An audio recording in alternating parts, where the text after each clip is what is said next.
Welcome back to What the Prompt, the show where AI meets the showroom floor. I'm Michael Rodriguez, and today we're diving into a story that spans more than 2 decades of auto retail, SaaS, and some hard-won lessons about what it actually takes to future-proof your dealership. Our guest today is Jason Chabot. 15 years on the sales floor, F&I office, and eventually the GM seat, then 15 more in SaaS and tech.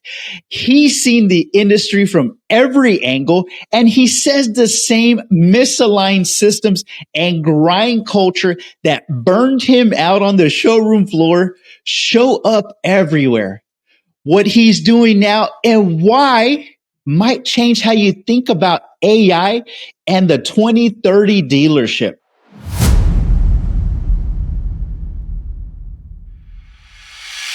Jason, first of all, thank you for being here. Let's go back to the beginning. You spent 15 years working your way up from the sales to F&I and eventually general management. What did you love most about retail, and what started to burn you out? Yeah, God, that's a big question, Michael. Thanks for having me on the show. It's greatly appreciated. You know, for all those years, I thought the burnout was actually coming from the time spent under the rooftop, the 6 days a week. Occasionally, it might be 7 days a week. It was a grind. And the primary reason why I was there is I'm a car guy. I'm still a car guy. If I had my way, I would just collect cars. But what I really struggled with, and I actually didn't realize it at the time, this came with getting old and getting some gray hair and learning a little bit about yourself and what makes you tick and how your brain works.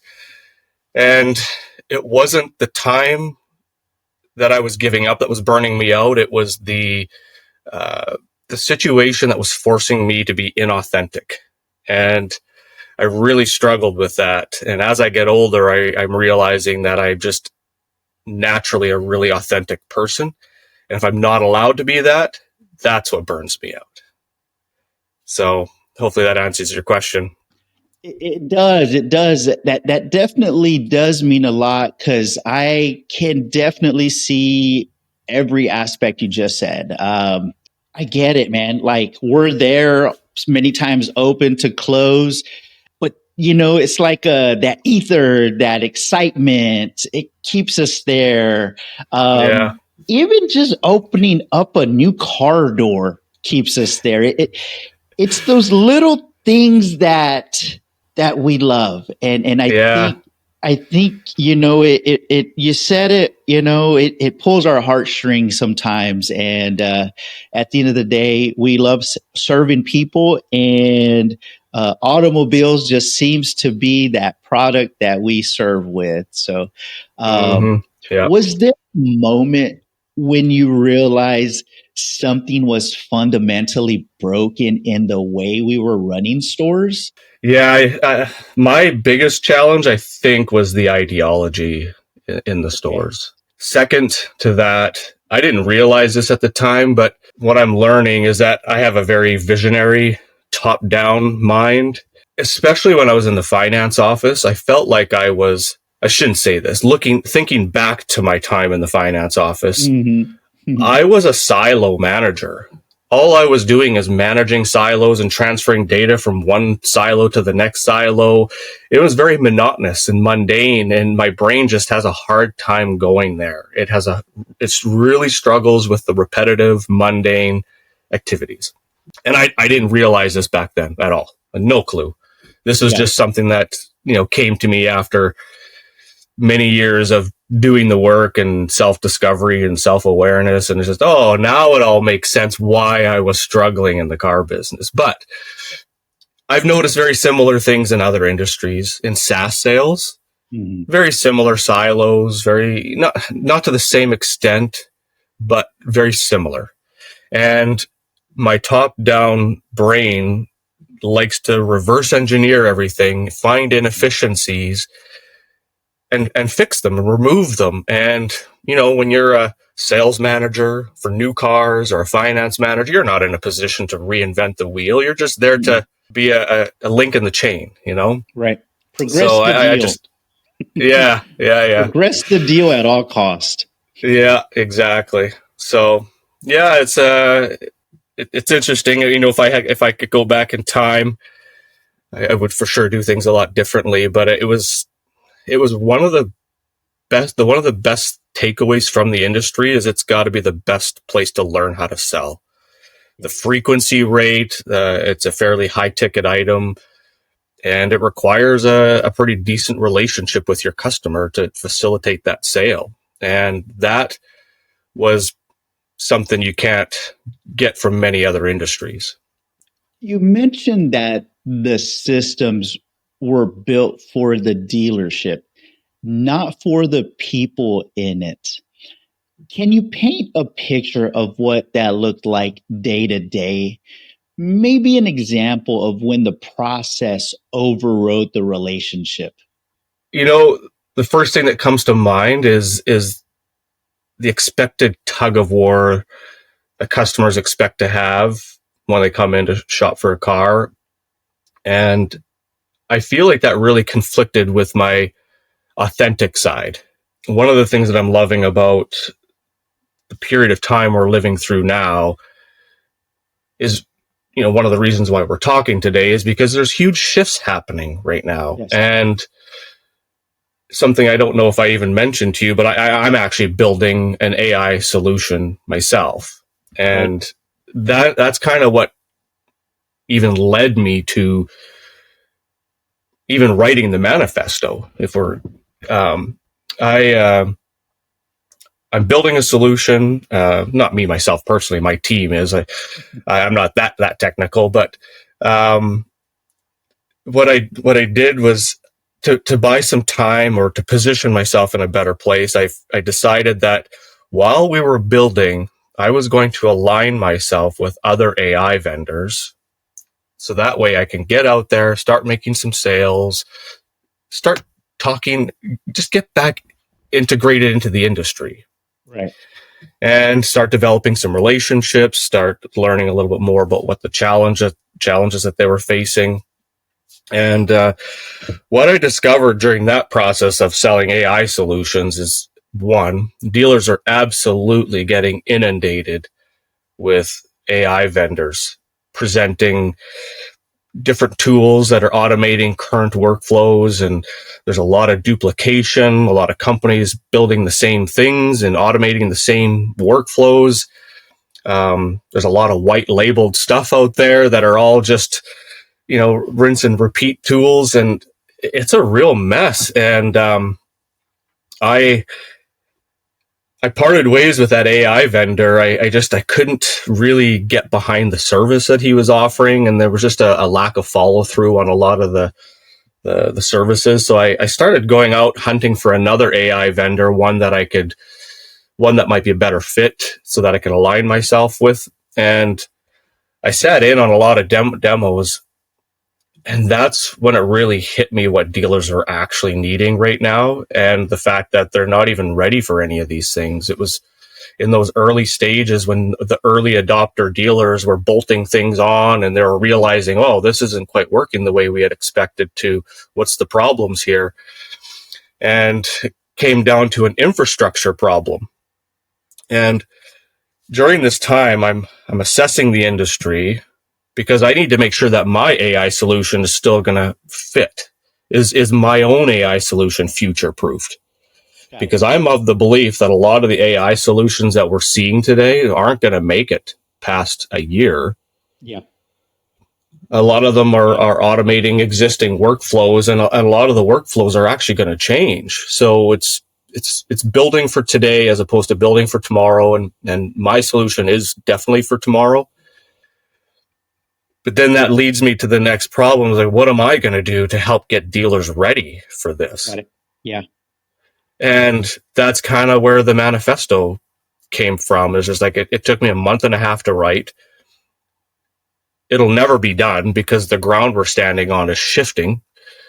So it's like the manifesto needs to constantly be updated because there's new challenges that present themselves. There's new opportunities. There's new vendors. There's new technology, right? So yeah, it's an interesting landscape. But where I was going with that, Michael, is this is the time where my brain can actually shine now that I discovered what it wants to naturally do, which is build ecosystems, not work inside of ecosystems, but design them and build them. And we're in a situation right now where it's not just the automotive industry, but many industries are reinventing right now. I love that. Definitely a innovator at heart. I can definitely see that.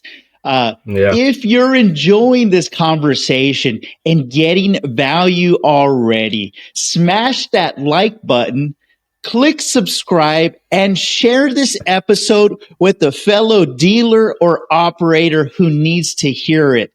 These conversations grow when you do that, and they help us keep bringing voices like Jason's. All right, back to it. So, Jason, I could already see a deep conversation going on with you, definitely. Hope we get to carry this offline for many years to come, because you're right. Things are growing and there's a lot of white labeling going on, which is cool. But it's not growth, and it's not, nobody's talking about AI governance, Yeah. AI biases. Nobody's bringing up how does the AI respond to saying somebody's name incorrectly, or fraud, you know? Are those solutions that are being white labeled, are those vendors asking the originating creator, hey, what kind of guardrails do we have in place? Because we're going to expect an 18-year-old green pea to respond human in the loop at some point. So those conversations aren't happening yet. You're probably thinking about those because where you're going with this. So that's definitely understandable. After that 15-year run in auto retail, you jumped into SaaS, tech, and marketing. What surprised you most about stepping out of the dealership environment? A lot of other like SaaS industries they're not really that much different. Right. I think, and this is probably going to be a little bit more of an answer that comes from my personal experiences. I learned that I'm an amazing salesperson, but I'm not a career salesperson. It's the robotic, repetitive, that repetitive day-to-day stuff I really struggle with. But if I'm drinking the Kool-Aid and I'm really passionate about what it is I'm selling, I'm amazing at it. But that only works in certain situations where I can really, it's that tech innovator, the disruptor part of me. And if I'm not presenting or representing something that's disruptive or very innovative, I just really struggle with it. And I thought that my struggles in the car business were related to certain things, but then when I went to SaaS industries, it was the same burnout things happening there. Yeah. So here's the cool thing I've been experiencing, Jason, myself included, is folks like us are builders. And most of the time, the robotic day in, day out stuff, you're right, it burns out because it's kind of like just building a tower going up, and it's not creating a foundation of strength and confidence, and that's what we want. As you were getting closer to tech and scale, how did that shift your perspective as a builder? Did you start to see solutions differently, maybe from an architecture standpoint instead of just a process fix? Yeah, that's a really interesting topic. We could probably spend an hour just on that one. Um, I I see the relationships with vendors really changing. I don't see it going away, but I see it changing. And I'm of the belief that vendors were largely responsible for carrying the automotive industry straight through the whole digital age. That evolution and the adaptation that needed to take place, I feel like vendors were really the ones that really carried the weight there and carried the industry through all of that. And that's great. I see this new era that we're going into not quite looking the same as the digital one. A lot of the vendor platforms that we see today were created for human interaction. They're human interfaces. They're a dashboard so that humans can retrieve data, but also enrich the data. So if you're updating a customer's CRM profile with some new context or some new notes, you're retrieving the data from the database and you're enriching it, and then you're sending it back. So the humans doing the enriching, and then the platform is facilitating the enrichment and organizing the data. But AI doesn't need engagement platforms. They don't need engagement dashboards. They don't need any of that stuff. It's really just the humans that need it. Right. And what I'd like to see change in the industry is just how we look at the relationship with vendors. I think vendors should be looked or considered as an enrichment partners. If that vendor or any vendor is not enriching the data in any way, shape, or form, they're probably not a good partner. And I think that shift is going to slowly happen as dealers start to develop their own data layers that they own and control the flows of data. And then they're bolting the DMS and the CRMs to it.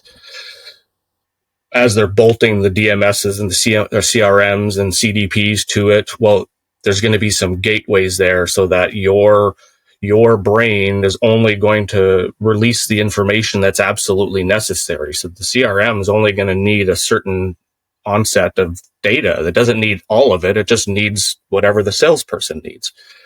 Right. So these vendor platforms will be constantly retrieving data from the dealer's main database, but then it needs to send it back with additional context or enrichment of some kind. Mm-hmm. And it doesn't matter, even if it's a CDP or a marketing platform, it needs to retrieve the data, and then it needs to send it back with more context. Yes. And if it's not enriching the data, they're not a good partner.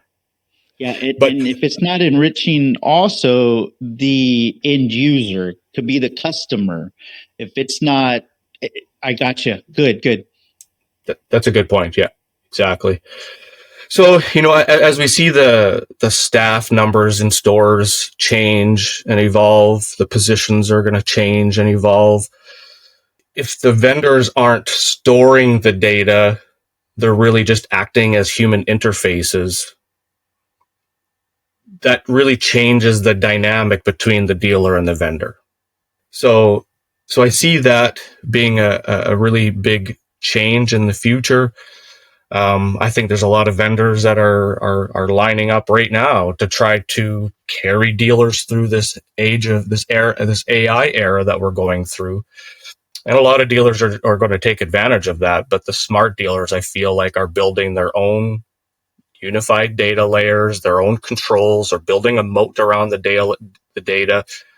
I think there's going to be ways of monetizing this data that we haven't even considered yet. Right. Who do you think in the store would be that tech person to build versus, I always looked at it like, let's say my son, he was an oboe player. I don't have a musical bone in my body, but I knew we either hire somebody to teach him or he learns on his own with school, but he wanted to be the best. So you hire somebody, right? Yeah. Businesses are the same way. They could either build it themselves or they hire somebody to do it. Let's say that dealer decided to build themselves.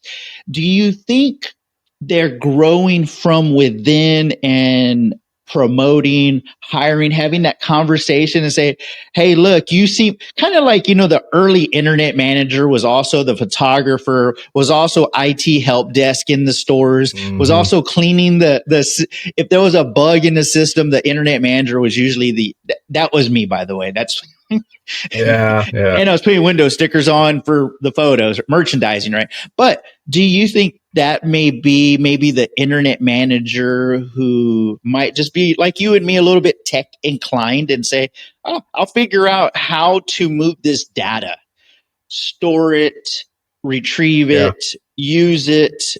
Do you think that's what stores are doing or groups are doing right now? I think the large consolidators are for sure. Yeah, Cool. I think the large consolidators. I've actually met some dealer principals that Yeah. are actually builders, Yeah. AI builders. Like there is a new generation of dealers out there that have their entire time in the industry has been in the digital age, and they're very tech savvy and they understand a lot of these terms like APIs, and like they understand a lot of this. A lot of them don't get me Right. wrong, but I do think that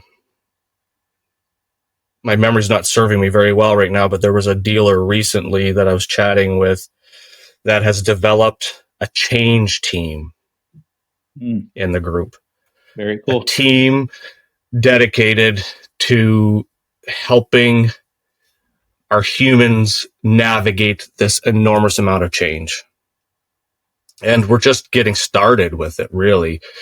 What I'm really enjoying about seeing some of the early adopters go through some of these early challenges is the sooner you get started, the more you can amortize that change over a longer period of time, and it's less stressful. It's less chaotic on your teams. I really feel like, since we're talking about humans and teams, the humans and the ideology shifts that need to take place in the store, the mindset shifts that need to happen, those are going to take the longest. Everybody's jumping on technology and bolting on AI solutions and not really considering the team, the humans. And that's the part I feel is going to take the longest. Right. So that would be a good place to start, is with the humans, start educating them on what this transition is going to look like. There's a lot of really positive things I see happening for all staff introducing AI into the dealerships, but it does present some challenges as well, and it's going to present some displacement, of course. But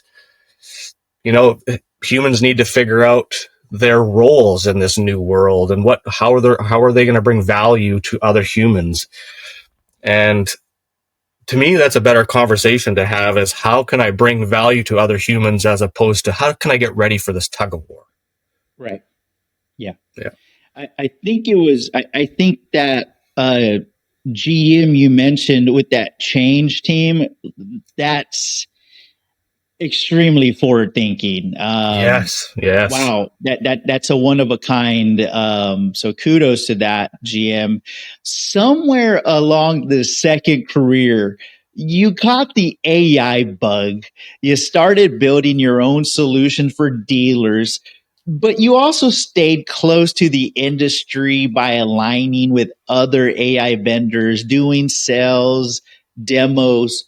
What motivated you to go back to dealerships in that way? So the idea that for my AI project, because as I'm a builder, that idea actually came to me in 2013. It was actually way before AI was even around. Yeah. And I used to get pretty hard on myself for not having the resources and the bandwidth to actually start building my idea. And then as AI started getting more and more popular, and it's a daily talking point at this point, Yeah. I started looking at it. And I was like, well, with my project, AI actually makes my project more intelligent. It makes it more relevant. I could have launched my project before AI, but AI does actually complement it very nicely. Mm-hmm. But the other thing was my idea was going to require a little bit of a shift in mindset on the sales process. And that might have been one of my biggest hurdles to overcome. Let's say, for example, I did build my idea in 2016 and AI wasn't really around, and I was trying to go and launch this in dealers. I think expecting dealers to shift their mindset a little bit on the sales process might have been my biggest challenge. But Yeah. now that the AI disruption is here, Right. everything's getting disrupted. Every process is getting disrupted and scrutinized and looked at. And do we need to do this? Do customers like this? Or are we just doing this for us? Are we doing it for the customer? Everything's being evaluated right now. And that's another reason why I think the timing is spot on. AI complements my idea, but it's also forcing change, and it's just a good time. But everybody is building on the activation layer right now, because that's the cool, sexy part. That's where you see the AI in action. But what everybody failed to realize is that they were going to be giving this fancy AI just a real small subset of information.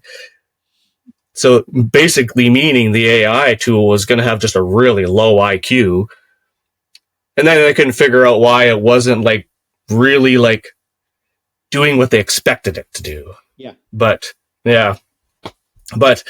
what I'm building is also on the activation layer, but it's a little bit more structural than what we're seeing today. Definitely would love to get into a little bit more of that.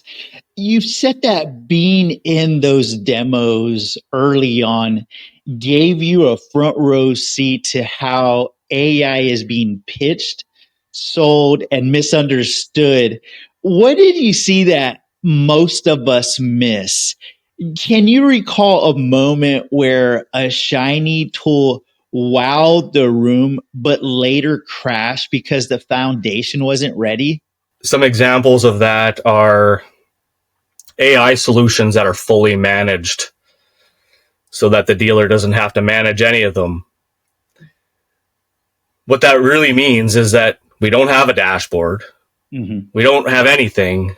We're just willing to manage it all behind the scenes so you don't have to do anything. What it also means is that we're going to be enriching your data, but this new enriched data isn't going to be making it back to you in any way, shape, or form. There's just a lot of a lack of transparency and a lot of hype. My hype radar goes off pretty easily. It's easily triggered, and there's just a lot of hype, and unfortunately, that's where a lot of dealers are getting their education from right now. And it's, I don't know if that's the greatest source of education. Yeah, I think it's almost like everybody's in a brand awareness stage. I've always looked at, the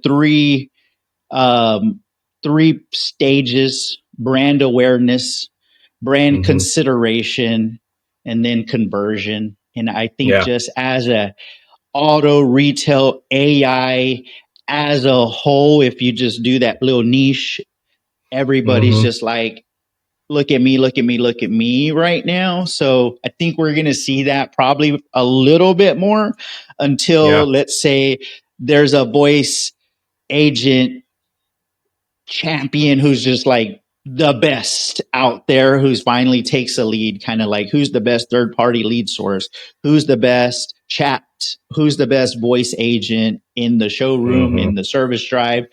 You talk about shiny bolt ons versus plumbing, that most of what's being sold today sits at the activation layer while the real issues lie underneath. Can you break that down for the GMs listening? What exactly is the activation layer and what is the plumbing? Yeah. The activation layer is where you typically see the actions taking place, like whether it's outreach to customers for recalls or outreach for solicitations or follow-ups. All of that stuff is the activation layer. But the plumbing part, that's where we're really exposing the cracks in the infrastructure. The I mentioned earlier that these vendor platforms, they're enrichment partners, whether we like it or not. They have to be looked at as enrichment partners. They are retrieving data from your CRM or your DMS, or you're manually uploading data to it. These tools are enriching it, but there's no feedback loop going back to the DMS or the CRM or the unified data layer that the dealer should have that they don't. There's no feedback loop sending that enriched data back to the main brain of the store. And there's just no way you can really capitalize fully or experience a full return on investment on AI if you're not giving it all of the enriched data, all of the context. So in car guy terms, that's like, let's say the original data that's sitting in the DMS is being pulled, enriched, and going, is it going back It's not clean? it's not going back at all. It's just It's being not going used back to to, facilitate an outreach or okay. yeah. So I in terms would be AI orchestration, where it's actually moving and being utilized correctly, clean data. And It's this just really creating another silo on top of another silo. most likely that dealers can't control. This line really jumped out at me. Dealers aren't just technically unprepared for AI, they're humanly unprepared. What does human unpreparedness look like?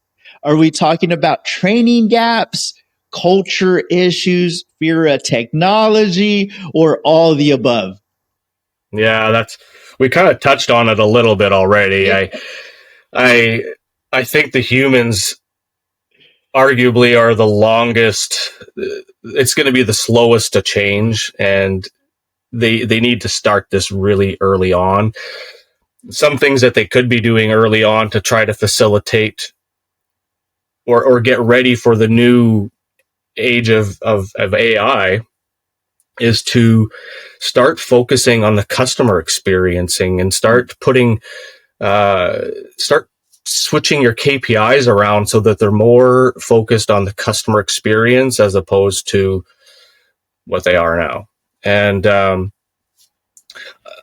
like the Miller Subaru store in Salt Lake, they tackled the one price system already. They perfected it. Okay. Well, that took them 10 years to do that. Maybe not 10 years to do that, but it's been in the making for 10 years. Right. Stores that need to make that shift, but also adapt to the technology and the change in workflows and the reduced tasks that are needed because AI is doing a lot of the repetitive stuff for us. That stuff, that's going to be a lot of change all happening at the same time. So the stores that are doing some of the ideology and mindset shifts now are going to be way further ahead when they start deploying AI. But, a lot of the teams are fighting AI too. We've heard this in other podcasts and stuff. The teams are fighting it and they're not embracing it, and they're resisting it. Yeah. I Yeah. always found that interesting when a team resists because they're led by one person generally. Quick pause here. If this is resonating, hit like, tap share, or drop a comment with your biggest takeaway so far. It helps more dealers find these conversations and tells the algorithms we're doing something right. Let's keep digging. All of these experiences led you to write something you call the 2030 Dealership Manifesto. For those who haven't read it yet, what is the big idea? Why did you feel compelled to put pen to paper? After sitting in on all those demos that I sat in on, I discovered a lot of great tools, and just a lot of tools that I can see aren't going to make it. That was supposed to be my opportunity to get acclimated or reacclimated into the industry. But then once all it did is it just highlighted more issues and more unpreparedness. And this is also during a time where I'm newly discovering my visionary brain, how it naturally wants to work. And I just started connecting the dots, and I had considered working with a close friend of mine who's very well positioned in the industry. And we had talked about starting a consultancy firm to kind of help dealers with this transition. And we didn't end up following through with it, just a timing misalignment. But then the problem still exists. It's like, well, what can I do to help dealers get ready and future-proof themselves and get ready for AI? Because I'm going to be a vendor soon, and I'm going to be out there trying to present my solution to dealers. I'm probably 6 months, maybe a year away. But how do I get dealers ready for my solution even? So that's kind of where the thought process came into my thought process this is what I could do to help dealers. It took me a month and a half to write it, and I'm still writing it. I'm still updating it on a weekly, monthly basis. But what I wanted to do, we kind of touched on it earlier. I've met some dealer principals that were fairly tech savvy, some directors of operations, some directors of IT. I wrote something that had a very visionary storyline narrative tied to it, because that's where my brain really shines. Is like part of it is, for an example, is a very visionary section of what does it look like to own a dealership in 2030? What does it look like from the customer's perspective to purchase a car in 2030? And I feel like that section really helps somebody who's maybe hasn't started bolting AI tools. They don't really have a good understanding. They still think it's a simple chat bot at this point in time. That section will give dealers a real good idea of where the industry is going and what the top stores are going to look like. So that way you can kind of reverse engineer it and figure out what do we need to do to get there. The next section is an entire what they need to do to get ready. What do they need to build? What does their infrastructure need to look like? What do their humans need to look like? And then second to that is all the steps that they need to take to how to do it. So the why, the what, and the how is all included in there. Not every group, not every store is going to have staff in-house that are going to be able to take these steps and start taking action on them. A lot of dealers are probably just going to hire someone to do it, and that's great. But if the manifesto helps get them to that point, and it helps give them the framework that they need to communicate with these consultants and or hire the right one, I think that's a huge win all in itself. I love that this isn't just a shiny AI pitch. It's a redesign of the dealership's DNA. What was the hardest section of the manifesto to write and why? I think for me, tapping into the what section, what they need to build, was a little out of scope for me. So that probably took the longest. But I do come from a fairly technical background working in SaaS companies, but at the same time, I'm also a builder. So once you start building, you start to learn a completely new perspective on the industry and where we're going. So that helped, but that took the longest was the what part. I designed what I designed is a hybrid franchise agency model. Okay. To me, that's what I see being the winning recipe in the future. I think a store that is truly built to be able to offer both a very digital first experience and also pivot to also include a human first experience as well would be the winning strategy. And I actually believe that's what Carvana is designing right now as we speak, is that model.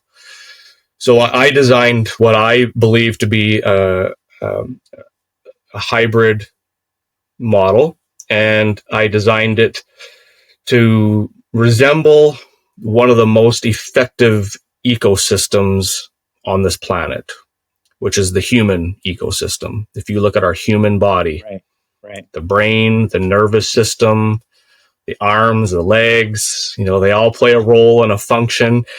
And when you look at a rooftop with your sales and finance and your parts and service, it really starts to take shape and starts to look like a human.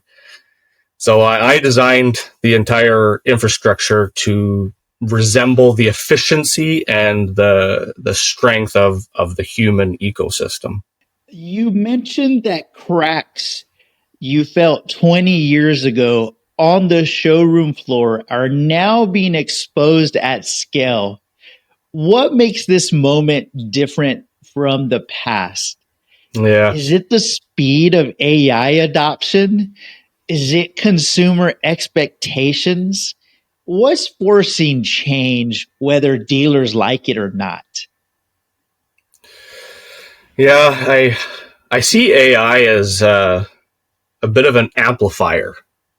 Yes. It amplifies. And, under a 1x or 2x amplification, you're not going to notice a lot of these deficiencies that we're seeing now. But you bolt on AI and all of a sudden you're 50x, you're 60x, you're 70x. And it's like everything is just exposed. And that's what we're seeing right now. It's the best way I could describe it in automotive terms. It's like we're only giving these AI tools very small context, very little pieces of information and expecting to execute a task. And that's where it falls short. And it can do it really fast, and it can handle it like in light speed. And yeah, it's exposing a lot of the cracks, and it doesn't have all the information. And in order for it to have all the information, we need to remove all the silos. And AI is going to remove all the silos. Agreed. Yeah, Now, we do this on every episode, a little prompt of the day to leave you thinking. Jason, here's our for today, and I'd love your take too. If you could fix one process in your dealership before touching any new technology, what would it be and why? For me, I would handle the one price. I would switch to a one price or a one price confidence system. And the Miller Subaru story was that was a breath of fresh air when I read that. And to me, I just think that that's the future. Everybody has a different definition of transparency. Mm-hmm. When I think of transparency, that's what I think about. It's that authenticity side of me that really likes the idea that removing that tug of war and focusing on the customer experience and providing value, to me, that's the way of the future. That's where we're going. The writing is on the wall. You can choose to read it if you want. If you don't want to read it, don't read it. But that's where we're going.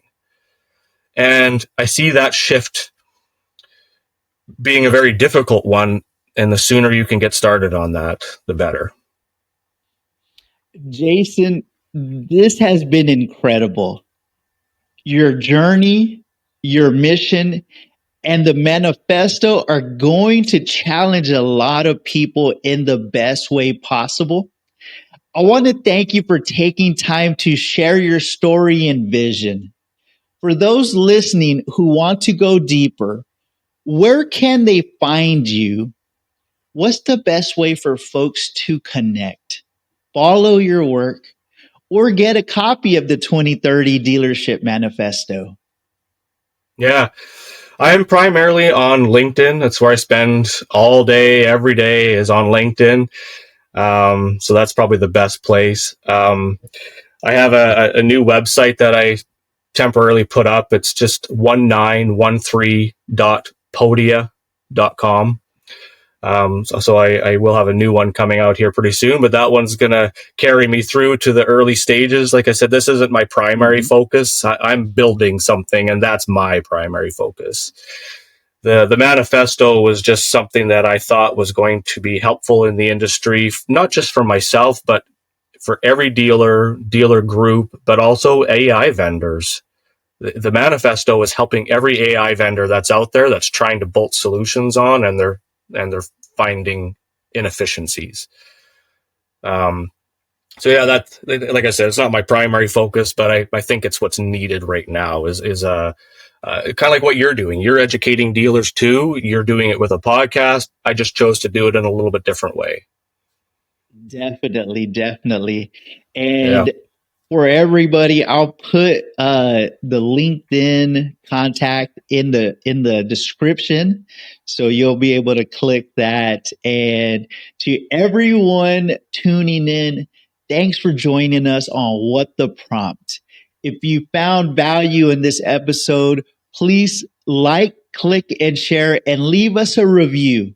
It means the world to us, and it helps others discover our conversations. Until next time, keep asking better questions, keep digging into your why, and remember that the future of auto retail isn't just technology. It's about people. Yes. Thanks, everyone.